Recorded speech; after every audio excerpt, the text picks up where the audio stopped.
This is Supercharged Intercooled Science and Animal Videos with Mr. Cox. I want to take you today just through some things about minerals and rocks. We've done some videos on rocks and minerals before. This is a really good specimen of halite, or naturally occurring salt deposits. Now notice that its cleavage plate, or the way that it breaks, is in cubes. There's something else interesting that you can see about this. There's a chemical or a mineral similar to this called calcite. But with calcite, if you get a really clear specimen, the calcite angles that calcite occurs on, instead of straight up and down, it's more angled. And because of that, if you go to read any kind of letters through it, it'll give you a double vision thing. Now here, notice we're not getting double vision. You can see it says, you see air there. There's no double vision. This is calcite. I'm sorry, this is halite. Calcite, a clear one, its angles would have like a double image, double vision kind of thing. But this is awesome. This is wonderful. Now, there are other ways that you can find halite. You can find it like this rock salt that's used for water softeners. In nature, you're probably most often going to find it looking like this.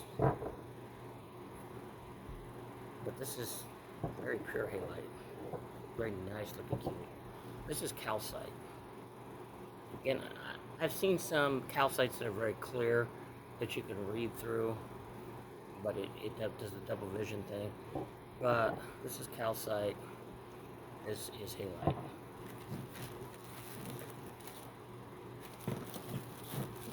Calcite, of course, would be based on calcium. Halite would be what salt comes from, or it is salt deposits. So this way. Here's another good example of calcite. Notice, let's compare it to the halite. Now, in both cases, both can be clear. This time they're not. But notice how the angles. In halite, it's more of a 90-degree angles. With calcite, it breaks the sharper angles than 90 degrees.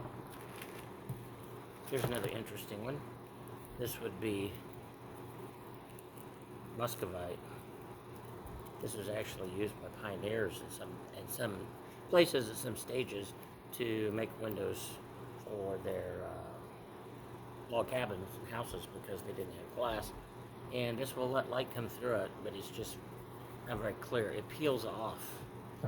This would be all of your favorites. I'll do this side. No, it's not gold. It is schist. That metallic color is called a metallic luster. Some things have a metallic luster, some have a glass-like luster. There's different things. Some of them are dull.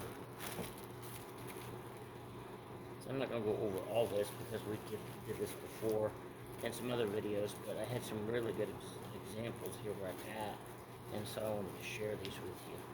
Now there's something called streak that we talked about before. You know, it's not talking in this case about a whole line of things on social media.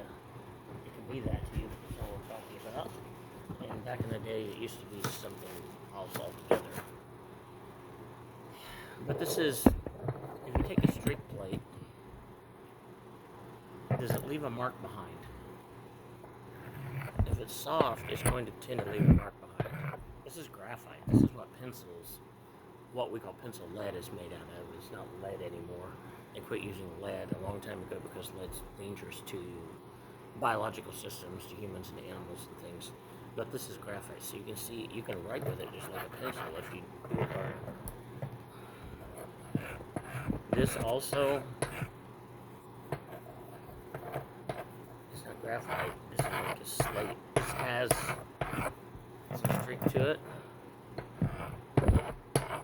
This looks like it would, but it doesn't. This is corundum. This is very hard. Other than diamond, it's the next hardest.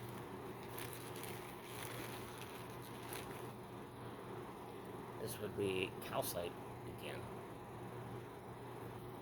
I tried this. It's not quite clear enough to see through to see the deposition thing.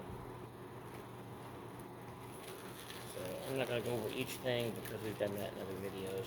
But I had some of these good examples, a good streak plate here for you. So I wanted to share this with you, let you see this. And know everybody always likes to see schist.